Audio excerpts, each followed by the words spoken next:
Hello everyone. నేను doctor Renuka Ramaraju, senior fertility consultant, 9M fertility by Ankura hospitals, KPHP branch.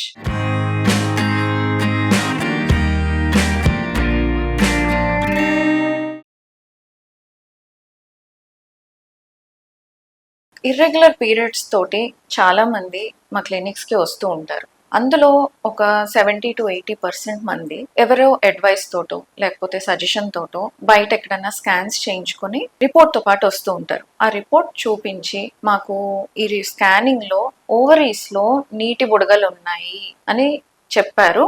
ఇవి ఏంటి, అసలు ఇవి ఎందుకు వస్తాయి, దీనికి ట్రీట్మెంట్ ఎలా అని అడుగుతూ ఉంటారు. సో ఈ నీటి బుడగలు అంటే ఏమిటి అనేది ఒక పెద్ద $1 మిలియన్ క్వశ్చన్. సో దీని గురించి మనం కాస్త డిస్కస్ చేసుకుందాం. సో యాక్చువల్గా ఈ నీటి బుడగలు అనేది ఇది వరకట్లో పేషెంట్స్కి కొంచెం ఈజీగా అర్థం అవ్వటానికి వాడిన కామన్ టర్మ్ అది. నీటి బుడగలు అనేది అది యూజువల్గా PCOD అనే ప్రాబ్లంకి ఒక పర్యాయ పదంగా వాడేవాళ్ళు. అంటే PCOD నీటి బుడగలు అంటే ట్రాన్స్లేషన్ అనమాట. PCOD అనే ప్రాబ్లమ్ని ఓవరీస్ లో నీటి బుడగలు ఉన్నాయి అని చెప్పేవాళ్ళు. అయితే ఈ నీటి బుడగలు అంటే నిజంగా నీటి బుడగలైనా కాదు. అవి యాక్చువల్గా మనం స్కానింగ్లో ఒక ఓవరీని చూసినప్పుడు మనకి చిన్న చిన్నగా బ్లాక్ ఏరియాస్ కనిపిస్తాయి అన్నమాట. అవి ఏంటి అని అంటే ఫాలికల్స్ అని చెప్తాము. ఆ ఫాలికల్స్లో ఏముంటుంది, ఎగ్స్ ఉంటాయి.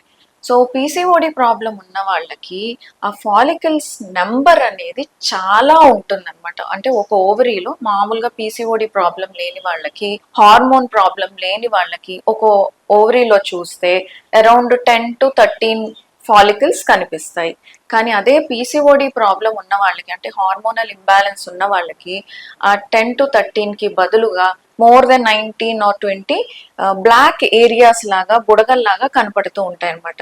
దాన్ని PCOD అంటారు. అంతేగాని అవి నిజంగా నీటి బుడగలు కావు. అవి యాక్చువల్గా ఎగ్స్, అందులో ఎగ్స్ ఉంటాయి. సో PCODలో ఏమవుతుంది అని అంటే అన్ని ఎగ్స్ ఆ ఇమ్మెచ్యూర్ స్టేట్ లో అరెస్ట్ అయిపోయి ఉంటాయి. ఎందుకు? హార్మోనల్ ఇంబ్యాలెన్స్ వల్ల, హార్మోన్స్ సరిగ్గా లేకపోవడం వల్ల ఎగ్స్ మెచ్యూర్ అవ్వకుండా ఇమ్మెచ్యూర్ స్టేట్ లో అలా అరెస్ట్ అయిపోయి ఉంటాయి. చాలా మంది దీనికి అడుగుతారు ఇంకో క్వశ్చన్, ఇలా బుడగలు ఉన్నాయి కదా, ఈ బుడగలు ఉన్నవి తీసేస్తే ఒకసారి సర్జరీ చేసి మళ్ళీ ఆ ప్రాబ్లం రాకుండా ఉంటుంది కదా, మాకు సర్జరీ చేసేయండి అని అడుగుతూ ఉంటారు.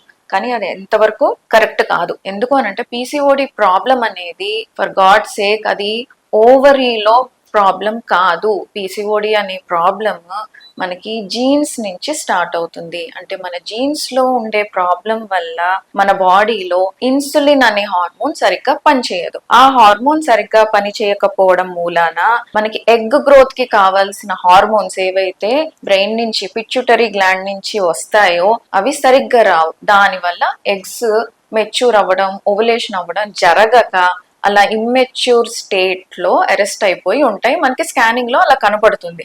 అంటే మనకి జీన్స్ లో వచ్చిన ప్రాబ్లము, ఉన్న ప్రాబ్లము మెటబాలిజం మీద పడి అది మనకి ఓవరీస్ లో కనపడుతుంది. అంతేకాని ఓవరీస్ కాజ్ కాదు PCOD ప్రాబ్లం కి.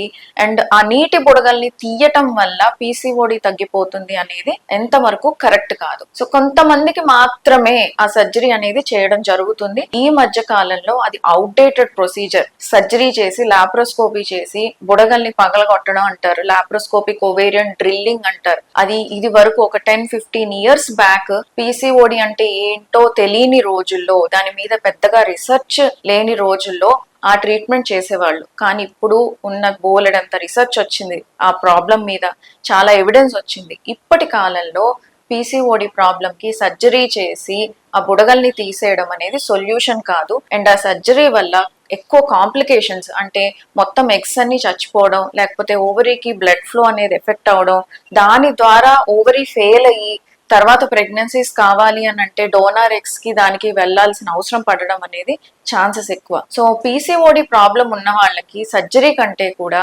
మెయిన్ లైఫ్ స్టైల్ కరెక్షన్స్ చేసుకోవాలి, కొంచెం మందులు వాడుకోవాలి. ప్రెగ్నెన్సీ కావాలి అని అనుకున్నప్పుడు ఎగ్ మెచ్యూర్ అవ్వడానికి సంబంధించిన మందులు ఉంటాయి, అవి యూస్ చేయాలి డాక్టర్స్ అడ్వైస్ తోటి. అంతేకాని ప్రాబ్లం పర్మనెంట్ గా సెటిల్ అయిపోతుంది లేకపోతే క్యూర్ అయిపోతుంది అని అనుకుంటూ అనవసరమైన సర్జరీస్ కి వెళ్ళకండి.